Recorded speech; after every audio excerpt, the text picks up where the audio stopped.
Bem-vindo, senador, ex-senador, ex-governador do Paraná, Roberto Requião. Bem-vindo aqui ao Fórum 11h30. Nossa, tudo bem? Tudo bem, aqui no frio de Curitiba. Bom dia, Renato. Bom dia, Adri.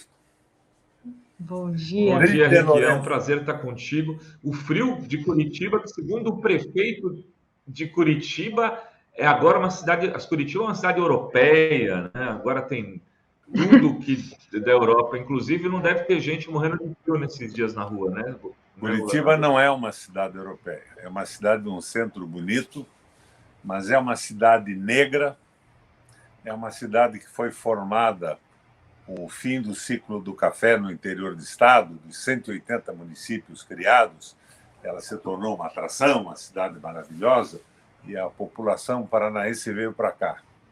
Uma população belamente mestiça, como é mestiço o nosso Brasil. Não tem nada de europeia, mas tem um centro bem tratado e uma periferia abandonada.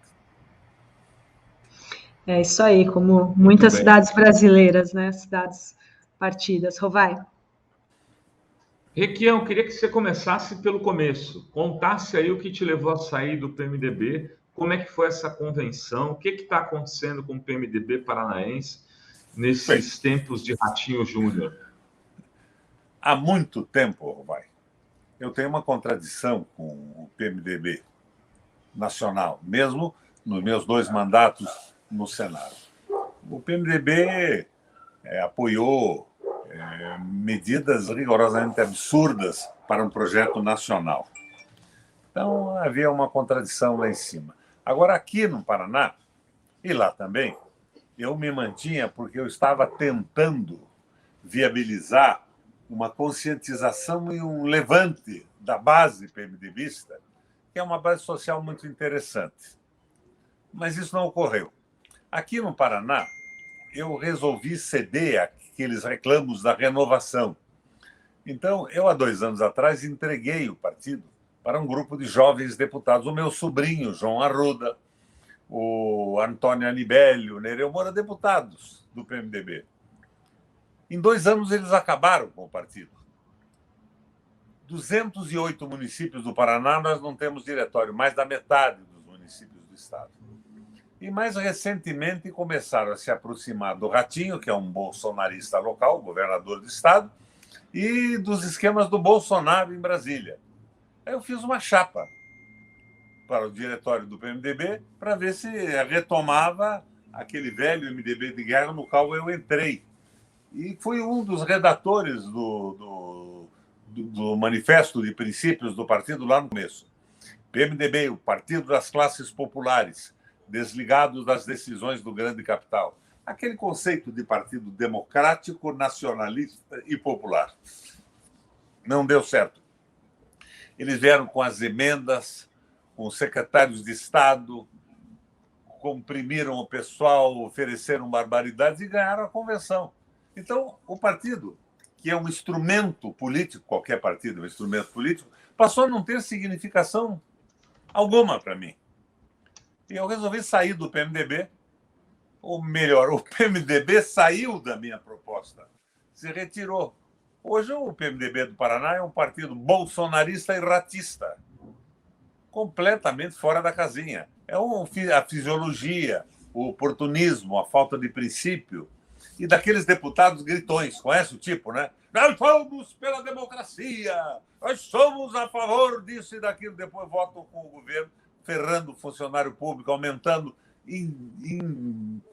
impossivelmente, indiscriminadamente, ilegalmente tarifas de água, de luz, pedágio, estão fazendo mais pedágio no Paraná, preços absurdos. O pedágio no Paraná, além de ter sido um contrato infame, foi superfaturado em 10 bilhões de reais. E hoje eles estão fazendo um novo pedágio e não eliminaram os ladrões da concorrência. E o PMDB é quieto.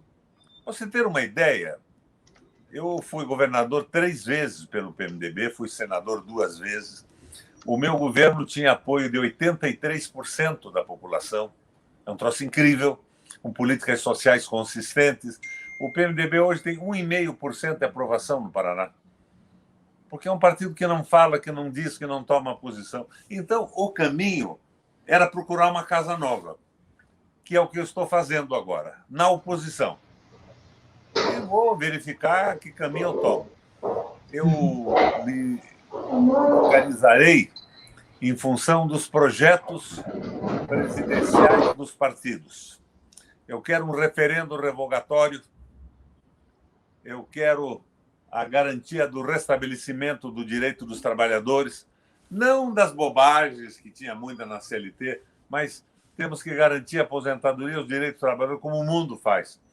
E eu quero um projeto de desenvolvimento que não seja essa bobagem do liberalismo econômico que prejudicou o planeta Terra, que dificultava a Merkel, que dificultava o governo socialista na Espanha e que fez, inclusive, os Estados Unidos agora, na mão do Joe Biden, optar por uma espécie de New Deal, né? Do Roosevelt, um novo pacto com medidas keynesianas. O Estado entrando pesado na economia, na ciência e na tecnologia, para recuperar o tempo perdido nesses anos todos do liberalismo econômico norte-americano que botou a China em muitas coisas na frente deles. Hoje eles disputam essa hegemonia do comércio do mundo, voltando ao keynesianismo e não ao liberalismo, embora continuem igualmente imperialistas. Então, o que eu quero é uma proposta de um projeto de desenvolvimento sustentável do Brasil, um projeto para a agricultura sustentável, valorização do trabalho, restabelecimento da soberania e um projeto nacional que acabe com essa história de Banco Central independente, com esta bobagem de conta vinculada no Banco Central para as instituições financeiras não precisarem baixar juros. Essa bobajada toda que está acontecendo. Eu estou conversando com os partidos. É isso que eu ia perguntar. Quinta-feira com o Lula em São Paulo. Você vai conversar com o Lula em São Paulo, terça-feira? E a minha conversa com o Lula, você pode imaginar o que é. Eu vi o Lula dizendo há um tempo atrás que ia transformar o Banco do Brasil em empresa de economia mista. Isso é doar o Banco do Brasil para a Bolsa de Nova York e submeter o nosso Banco Nacional à justiça norte-americana. Eu acho que isso é um equívoco daquela fundação do PT. Você conhece? A Fundação Perseu Obama. Mas o PT não é isso. O PT decididamente não é isso. Então, vou bater papo. Amanhã à noite eu converso com o presidente do PT aqui também, do PDT. E eu estou fazendo provocações aos partidos, porque o meu sonho era termos uma candidatura única à presidência da República nesse momento, para um governo de transição, um governo que não fosse covarde a ponto de se submeter a uma frente ampla, que é a derrota total, mas não fosse tão ousado e temerário a propor coisas que podem prejudicar o processo eleitoral e não são sustentáveis depois. Na linha, Rovai, de um cara que você deve conhecer tão bem quanto eu, Guerreiro Ramos. Nós precisamos ter consciência que nós não podemos desmontar toda uma estrutura da noite para o dia, que isso se transformaria numa anarquia. Mas nós temos que abrir caminhos para que o processo civilizatório brasileiro se desenvolva. E esses caminhos não passam por aliança com mandaletes, com empregados do mercado financeiro. Nós temos que ter um programa. Esse programa tem que ser um programa moderado, inteligente, não temerário, nem pelo excesso, nem pela covardia da Frente Ampla, mas um programa que possa unir o Brasil. E, em torno desse programa, podemos aceitar qualquer tipo de adesão. Mas essa conversa de a fazer diálogo e alianças com representantes do capital financeiro, operadores do capital, não dá certo. Eles podem vir, se concordarem com um programa de transição para o Brasil. A esquerda, Rovai, não a direita.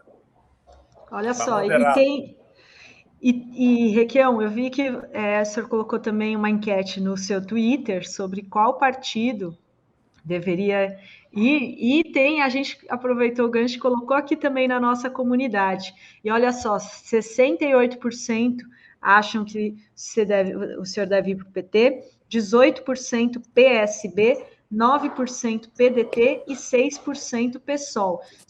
senhor falou que Dri, tem a reunião. Tem ganhado em todas as enquetes, hein, Requião? Isso é uma enquete, mas uma enquete na nossa timeline. Lógico. Sim. E como eu jogo aqui, a esquerda, o PT é muito próximo das minhas posições, não podia dar outra coisa.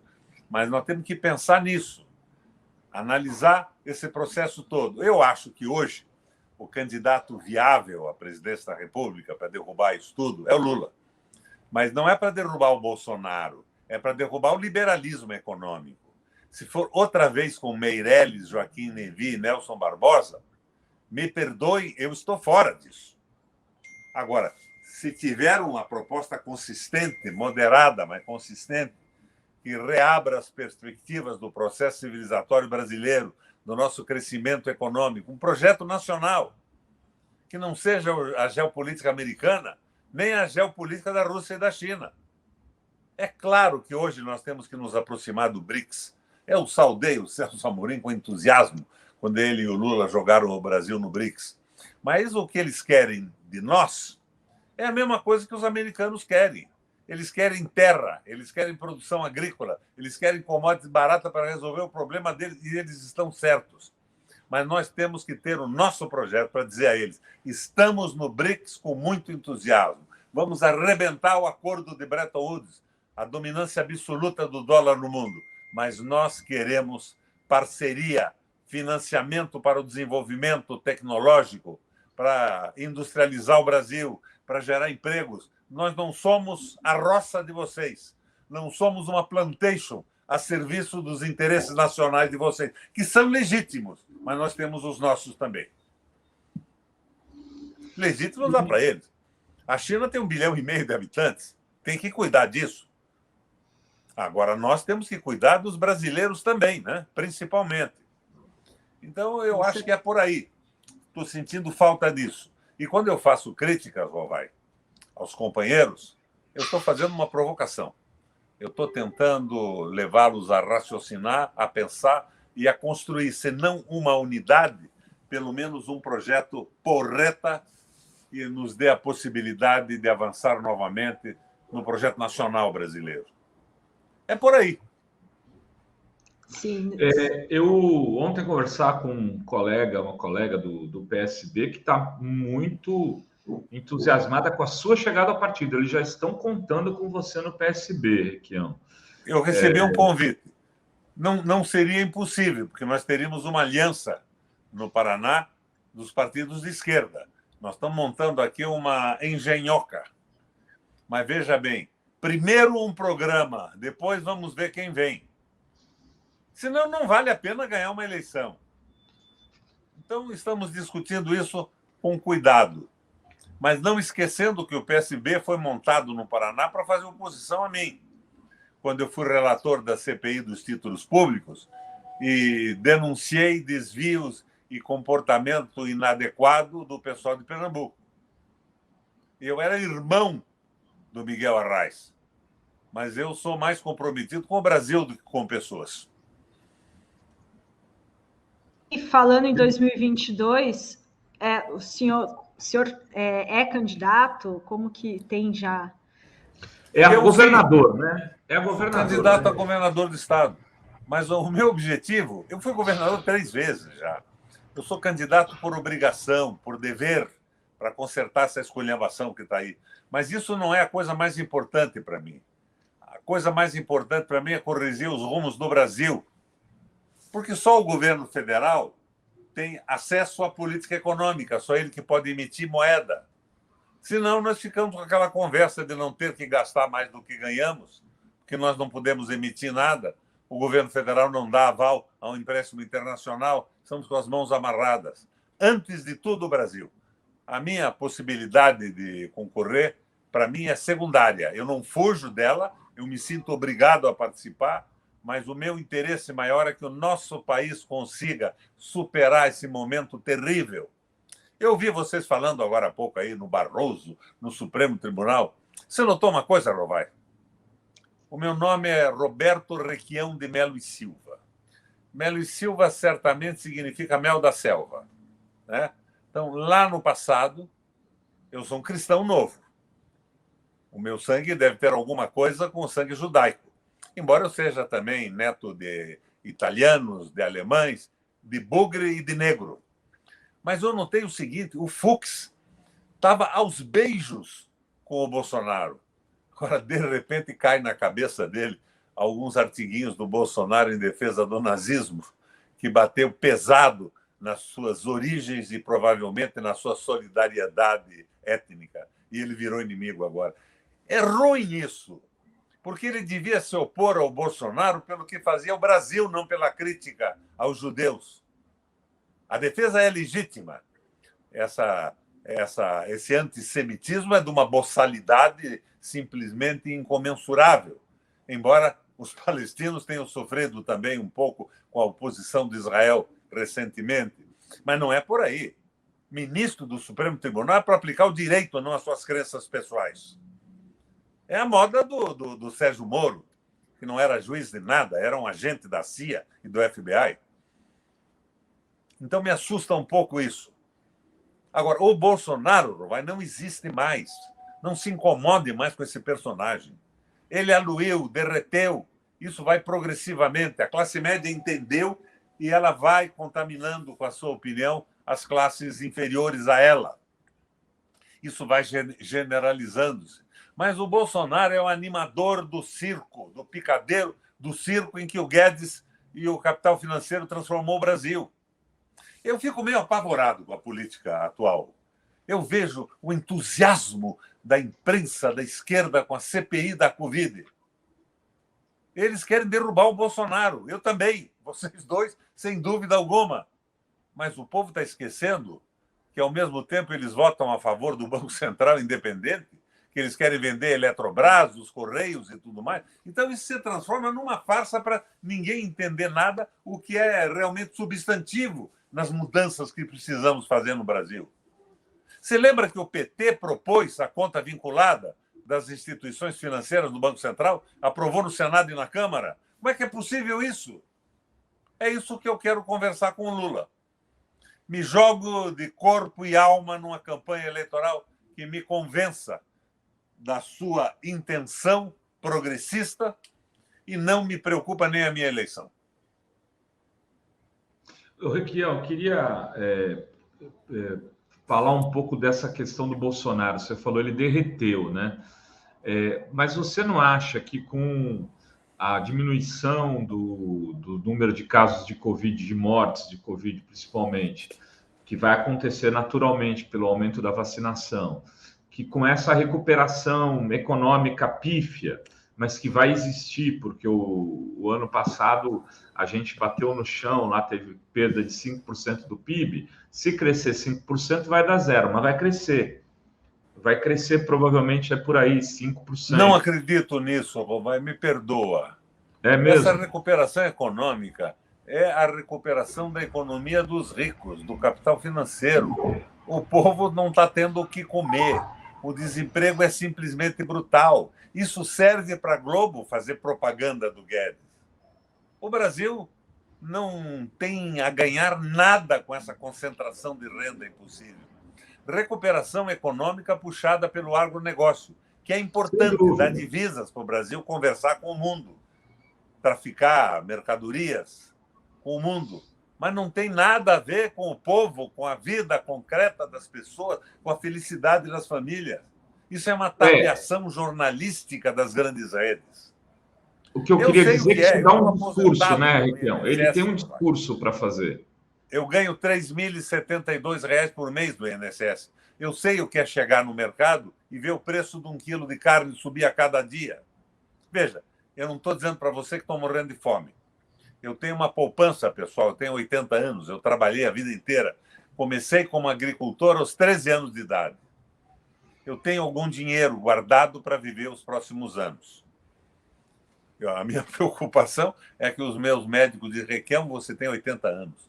Você tem que se preocupar agora com o fim da sua vida. Eu digo, como é que vai ser isso? Não, você vai viver mais 40 anos de vida útil. Depois se aposente. Então, eu tenho que me preocupar também com a minha sobrevivência. Eu faço política, mas daqui a pouco vocês vão ter a notícia que eu abri aí. A Pisa do Requião. Uma pizzaria de rua. Pois é. E 80 anos, hein? Você tá jovem muito bem. Que maravilha. Eu queria perguntar agora também dessa questão do que está gerando toda, né, essa guerra entre o TSE e o Bolsonaro que agora pela manhã atacou diretamente o Barroso, que é esse voto impresso e auditável, que tem sido aí chamada, né, a nova cloroquina deles, né? Então, eu queria a opinião do Requião sobre essa questão, como eles como tem sido colocada, e a live do Bolsonaro na última semana, onde ele fez, inclusive, com retransmissão pela TV Brasil, TV pública. Eu não escuto live do Bolsonaro, não assisto. Mas agora o que eu acho é que o Bolsonaro está maduro para ser colhido. Já fizeram com o Bolsonaro o que queriam. Já votaram barbaridades. Estão votando amanhã a privatização dos Correios. Mas essa estupidez absoluta.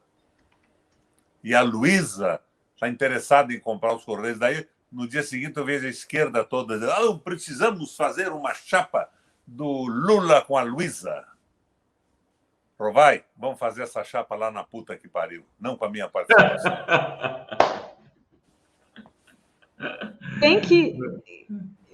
Quem você acha que seria o vice ideal para o Lula? Estão chamando o Requião para vice. Já estão não. Eu estou colaborando com esse processo. O pessoal deve estar com horror minha. Eu estou fazendo provocação. Eu, por exemplo, me recuso a dizer que o Ciro não serve para nada. O Ciro tem servido para ajudar no debate das teses. Mas o ego dele é maior que o Brasil, né? Esse ódio, que eu acho que nem é verdadeiro, ao PT. Eu lembro que, quando eu era senador, e eu criticava pesadamente a política do PT, do Meirelles e depois do Joaquim Levy e do Nelson Barbosa, o Ciro era ministro do PT sem reclamar de nada. Então, são técnicas, conduções, táticas eleitorais. Eu não simpatizo com isso. Queria a unidade de todos no governo de transição. Reforma da comunicação. Nós estamos batendo um papo aqui, Rovai. Com quantas pessoas? Eu pus no meu live aqui, você vai ter aí um acréscimo ao teu habitual, daí umas 200, 300 mil pessoas. Já foi o meu live de 2 milhões, 600, 3 milhões. O Facebook bloqueou tudo. É difícil, nem pagando mais você consegue avançar. Mas daí a Globo entra no Jornal Nacional e fala com 45 mil pessoas, dizendo que nós somos idiotas, que o Brasil vai crescer porque o agronegócio está ganhando muito bem, porque estão vendendo commodities a bom preço no mundo. Concentração de renda. Daí o Lula diz o seguinte: eu não concordo com a taxação das grandes fortunas. O povo cai de pau em cima dele. E aqui o Requião, que sempre está mais à esquerda do processo, diz o seguinte: companheiros, o Lula está certo. Não há por que você taxar uma grande fortuna, inclusive porque as grandes fortunas estão em paraísos fiscais. Elas não serão taxadas. Elas estão lá fora, de dinheiro roubado do Brasil pela corrupção política, pela sonegação de imposto e tudo mais. E se vocês taxarem as grandes fortunas, estão diminuindo a capacidade de investimento do Brasil e entregando o Brasil a preço de fim de feira para capitais externos que não têm essa taxa. Ei, meu Deus, então o que fazer? Fazer o que fez a política alemã. Lembra do Horace Greeley e Arma Schacht? Da noite para o dia, eles baixaram a rentabilidade dos títulos da dívida pública quase a zero. E os alemães milionários diziam o seguinte: meu Deus, nosso dinheiro vai virar pó. Por que eles diziam que ia virar pó, Robai? Porque não era conversível a moeda alemã, eles não podiam sair. E se saíssem, sairiam muito mal. Do Brasil, se saírem hoje, vão comprar dólar a 6. Não é? Quase a 6. E vão perder dinheiro. Então, qual é o caminho? Joga para baixo a taxa de remuneração, com o Banco Central controlado pelos brasileiros e não por banqueiros. E daí faz um acordo, como fez a Alemanha no primeiro momento, com grandes empresas para reconstruir e construir a infraestrutura alemã. E diz o seguinte: vocês colocam o dinheiro de vocês nessas empresas e o governo dá uma garantia, uma letra, chamava-se MEFO, porque as empresas eram quase todas do setor metal mecânico. vocês terão uma lucratividade de 4,5% ao ano se puserem dinheiro na reconstrução da Alemanha. 6 meses acabou o desemprego na Alemanha. Antes disso, com algumas medidas, a inflação acabou numa semana. Então, exemplos que depois foram reproduzidos nos Estados Unidos pelo Delano Roosevelt, foram reestudados e melhorados pelo Keynes. Então, nós sabemos o que fazer. Precisa acabar com essa brincadeira. É a mesma coisa de dizer para um pobre: esse rico é um filho da puta, vamos assaltar a casa dele. Geralmente é mesmo, mas não é o assalto que vai resolver. Taxa os seus dividendos, os lucros de capital, taxa o lucro das ações e obriga esse dinheiro a ser investido no crescimento do país. Esse é o meio termo. Esse é o ato eficiente do ponto de vista aristotélico. É o ato meio, é o ato que muda. É o ato que abre a perspectiva de uma mudança nacional através da reforma eleitoral, da garantia da soberania. Se viu o que fez aquele argentino agora, com as empresas públicas vendidas? Simplesmente revogou. Por que não podemos ter um presidente capaz de dizer isso? Que é acordo com os banqueiros? Provai, eu tenho 80 anos de luta. Eu não sou de esquerda à toa, eu sou geneticamente de esquerda. O meu trisavô era lugar-tenente do Frei Caneca, na Confederação do Equador. O meu bisavô fundou o primeiro Partido Socialista do Brasil. O meu avô e meu pai eram militantes. Eu, criado, fui neste meio de solidariedade, de fraternidade com o operariado. O primeiro partido operário foi o meu bisavô que fundou, chamava-se Partido Operário Brasileiro. Curitiba, São Paulo, Rio Grande do Sul e Rio de Janeiro. Ele era um sergipano, de Divina Pastora, no Sergipe. Então, eu acho que a gente tem que entender isso, entrar nisso. Agora, eu estou muito velho para entrar em canoa furada. E você está com medo de que o Lula tenha uma candidatura que tente conciliar com o banqueiro, o setor financeiro? É isso, Requião? Não, é muito pior do que isso. Porque é a cabeça daqueles meninos da Fundação Perseu Obama. Eles leram apostilas liberais e nunca mais leram nada na vida. Eles estão falando na estabilidade macroeconômica. O Brasil não pode gastar mais do que ganha. Isso é uma estupidez. O que garante a moeda brasileira são as nossas riquezas naturais, o nosso território, a qualidade do nosso povo, o nível universitário, o nível de inteligência e preparo da população, as reservas minerais, o petróleo, a água. Isso é uma vigarice liberal para nos estabelecer numa condição de atrelados à geopolítica de outros países, com esses militares completamente fora da casinha. Agora, não me venha com essa conversa de golpe militar. Não vai haver golpe militar algum. Eu não posso acreditar que o Exército, a Marinha a Aeronáutica, com as suas bases, o seu oficialato, se levantem para defender ladrão da Covid, superfaturador de concorrência pública. A cúpula se envolveu, foi amestrada pelos Estados Unidos nos cursinhos. O judiciário era, até muito pouco tempo atrás, representado pelo Moro, a serviço da CIA e do FBI, a serviço dos interesses americanos. Onde é que está o Moro? Está fugido, está escondido lá, num exílio voluntário dourado nos Estados Unidos. O Brasil tem jeito. Uma proposta nacional moderada, mas corajosa e firme, une o país. E, para isso, nós não precisamos, nesse momento, de disputas eleitorais. Eu tenho visto, por exemplo, a propaganda do Ciro, sou amigo do Ciro, e elogio muito a sua participação nessa discussão. Não entro nesse jogo de criminalização, de deboche, de destruição das pessoas que pensam. Não acho que pense certo em tudo. Mas eu vi o Ciro com um fuzil nas costas, uma roupa de expedicionário, andando numa floresta negra, como se fosse o Indiana Jones. Deve ser coisa do Santana. Que coisa mais ridícula, Ciro Gomes. Demita esse cara e pula para o play para discutir uma proposta nacional. Pense no Brasil. E tem idade suficiente para ser candidato agora, depois. Tem que ver quem pode ganhar a eleição e quem aceita uma proposta bacana para o país, como candidato a presidente da República. Que aí você vai falar com o PDT amanhã, poderia ser um partido aí que você viesse. Um pouco mais alto, Renato. Oi? Está um pouco baixo. Não, então, uma das possibilidades é você ir para o PDT. Amanhã mesmo você tem reunião com o PDT. Agora, imagina você no PDT e o Ciro com vice como o Datena, como saiu hoje. É possível? Você está colocando situações impossíveis. Imagina eu ir para o PDT e amanhã concordar com o Ciro, chamando de ladrão todos os amigos que eu tenho no PT e na política brasileira, que eu conheço e que não são. Aliás, todos não, alguns são mesmo picaretas, mas a maioria não é. Então, a Gleisi é chefe de uma quadrilha de bandido. Ora, porra, Ciro. Não me venha de borzeguins ao leito. Compostura.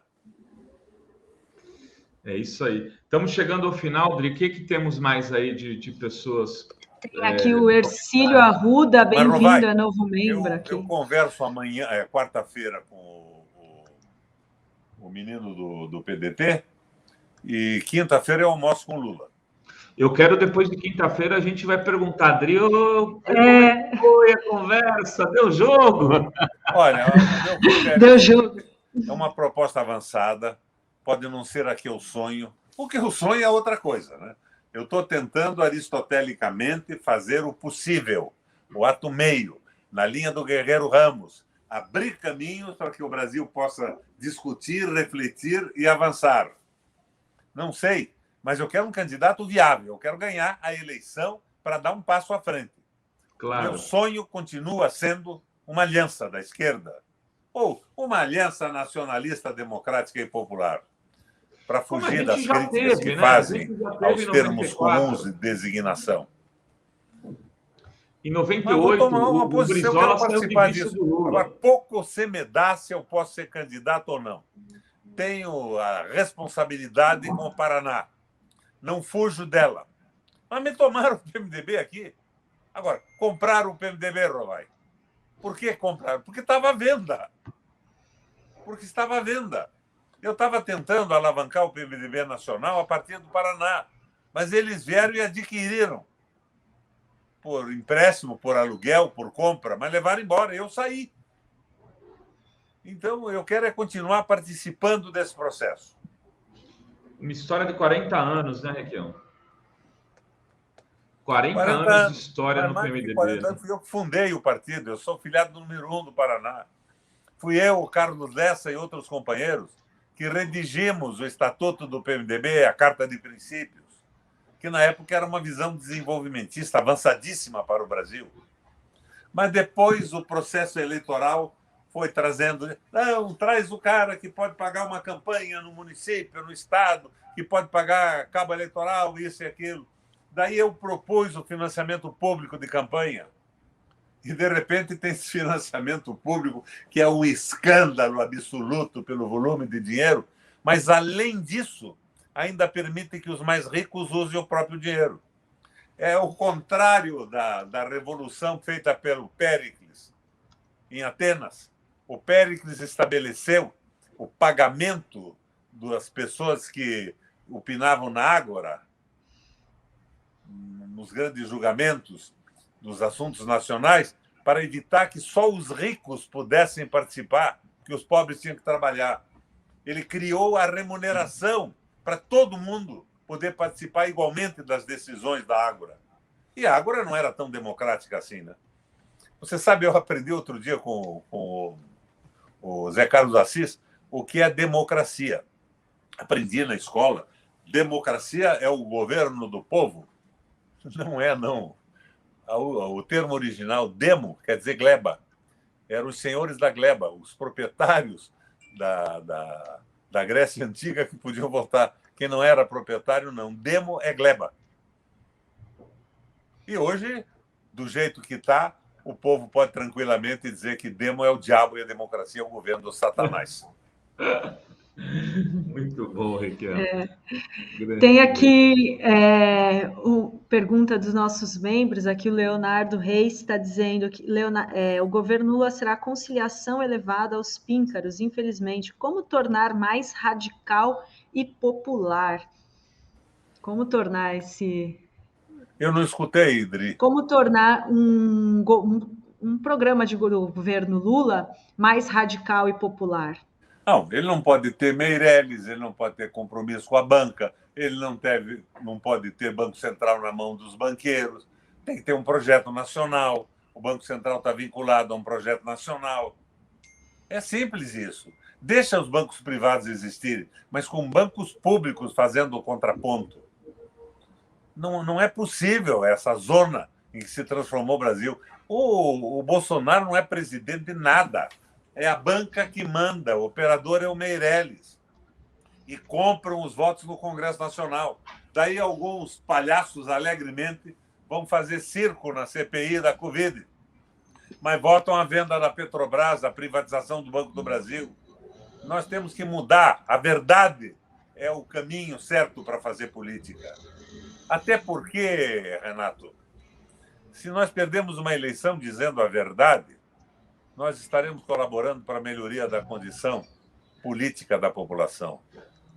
Estaremos formando consciência da economia, da política como um todo. E é assim que o Brasil vai avançar. Ganhar a eleição não é tudo. Eu estou com o Lancelotti ou com o Darcy Ribeiro. Perdi o partido, mas não queria nunca estar com os que ganharam, nas condições que ganharam, com a canalice que fizeram e pretendem fazer com o Paraná e com o país. Mas vamos à luta. Não é só ficar lamentando também. Vamos à luta. Nos deem uma alavanca e moveremos a política brasileira. Muito bem. Muito legal, Dri. Estamos chegando ao final. Hoje a gente vai ter que terminar o programa com 5 minutinhos de antecedência, porque a gente tem uma missão, levar o Luca, a volta às aulas, depois de 2 anos, senador. Nosso filhinho teve um tratamento pesado aí de leucemia, e depois de 2 anos ele volta às aulas hoje. E as aulas começam à 1h da tarde, a gente vai vai querer viver esse momento junto com ele. Eu não tenho filho pequeno mais. Meus filhos são adultos. Mas tem neto. Meu filho é deputado estadual, Sim. Progressista, na linha do pai. A minha filha é casada, mora em Brasília. Mas eu fiquei 2 anos fugindo do Covid. Você está levando o Lucas, e eu entrei numa academia de ginástica de novo. Olha que beleza. Porque eu tenho 80 anos, embora com esse corpinho de 44. Mas tá se bem. você fica sem fazer nada, sem andar, sem atividade, você acaba entrevando. Eu estou, de novo, puxando peso, fazendo ginástica pesada 3 vezes por semana. Aí, ó, dá um bom vice do Lula, tô achando. Tem já o pessoal aqui falando. O Lula precisa de um vice jovem. O Lula precisa de um programa bonito e um vice para o qual ele possa, eventualmente, até deixar o governo. Exatamente. E agora, veja bem, eu tenho batido na Fundação Perseu Obama, mas eu não acho que sejam corruptos. É que eles só leram a apostila liberal na USP, nunca mais viram nada, eles não estão olhando o mundo, eles não estão vendo como cresceu a China, eles não perceberam ainda o que o Joe Biden faz nos Estados Unidos. Meu Deus do céu, é uma deseducação de economia. Olha, eu acho a economia um assunto sério demais para ficar na mão dos economistas. Tem que ficar na mão do povão. Eu sou populista. Isso não significa oferecer o impossível, mas colocar o povo com fraternidade, com amor em primeiro lugar, com identidade com a população. Senão, de que vale o mandato? Eu fui governador 3 vezes, Rovai. Eu fiz o que podia, mas o Estado é limitado.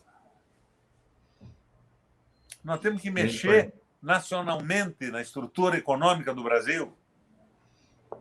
Você veja, o Bolsonaro faz sucesso com os empresários pequenos e médios, porque, ao longo do tempo, os estados, a estrutura arrecadadora, se transformou numa estrutura de achaque. Fiscais roubando os pequenos empresários comerciantes. Eu fui governador, eu zerei o imposto das microempresas. As pequenas empresas que pagavam 18, eu reduzi para uma média de 2,5. Eu congelei tarifa de água e de energia elétrica por 8 anos, 2 mandatos sucessivos. E, ao mesmo tempo, eu construí usinas com dinheiro da Copel.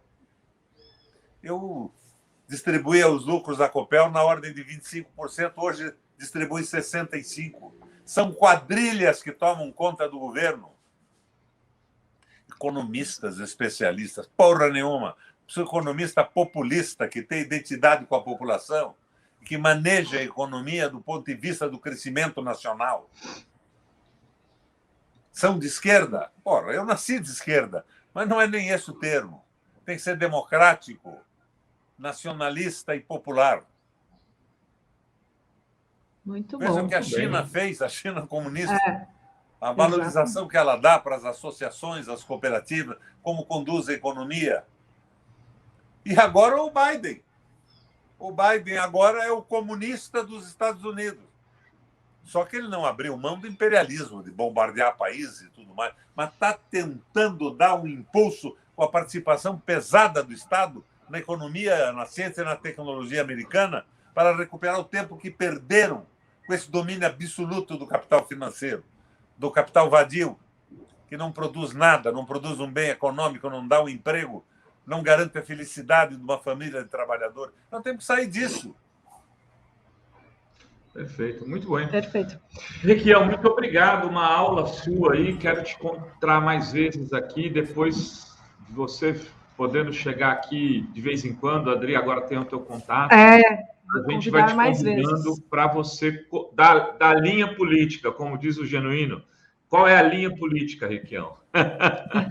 Muito bom. Renato, uma notícia para vocês. Eu saí do PMDB ontem. Está saindo todo mundo. Se a eleição do PMDB fosse com os filiados, eu fazia 99%. Mas foi um acerto de compra de delegados de um partido que está desaparecendo. Acabou. É uma pena, né? É um instrumento que eu não tenho mais. Mas a gente não precisa nem de mandato, nem de partido político para fazer o que nós estamos fazendo aqui. Com certeza. Olha só. Fazendo o comércio da política, nós não estamos atrás de empregos para resolver a vida. Nós estamos tentando melhorar o país e pensar em função disso. Muito bem. Muito bom. Olha só, Leia Paiotti, sempre votei no PT, mas sou muito fã do Requião. Vai lá ajudar o Lula, Requião. O Brasil precisa de você, vida longa a você. Obrigada, Leia. E queria agradecer muitíssimo, Requião. Depois conta pra gente qual que vai ser Mas deixa a sigla. eu fazer uma crítica à Leia. A Leia fez um pronunciamento que me agradou, mas ela fez um pronunciamento de crente, como se o Lula fosse um credo. Se o Lula é um credo, eu não sou devoto. O Lula tem que se afirmar com o seu prestígio, o seu carisma, a sua identidade com a população, mas tem que se afirmar com um projeto claro a favor do Brasil, sem alianças que nos levam para trás. Eu acredito que é possível que isso aconteça. Legal. Perfeito. Requião, muito obrigado. Chegamos ao fim, né, de mais um Fórum 11h30. Grato ao Requião, grato a todas e a todos que participaram aqui com a gente. Beijos e beijos a todas. Aleluia. Beijos. Valeu, Requião. Para ser mais Valeu. flex, Allahu Akbar. Obrigada.